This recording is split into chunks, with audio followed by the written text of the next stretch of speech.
Hello' বন্ধুসকল, তোমালোকৰ আৰু খাকী পোছাকযোৰ পিন্ধিবলৈ আৰু বেছি সময় নাই।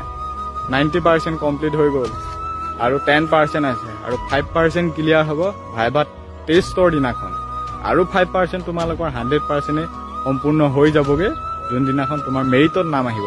গতিকে এই ভিডিঅ'টোৰ পৰা এই ৰিলটোৰ পৰা এতিয়াই মই বেষ্ট অফ লাক দিলো তোমালোকক। যিমানখিনি কেণ্ডিডেট সিলেকশ্যন পাইছা মেল ফিমেল সকলোকে মোৰ ফালৰ পৰা দিলো বেষ্ট অফ লাক।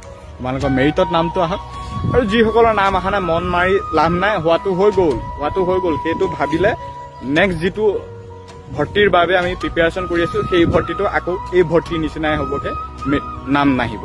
গতিকে নাম নহা সকলে টেনশ্যন কৰি লাভ নাই, লাগি যোৱা এতিয়াৰ পৰা জোচত লাগি যোৱা আৰু যিসকলৰ নাম আহিছে মেৰিটতো নাম আহক, চিলেকশ্যন পাই যোৱা, মুঠতে পুৰা খাকী পোছাকযোৰ তোমালোকে যাতে পিন্ধিব পোৱাই সেইটোৱে আশা কৰিছো। ধন্যবাদ, ৰিলটো শ্বেয়াৰ কৰি দিবা।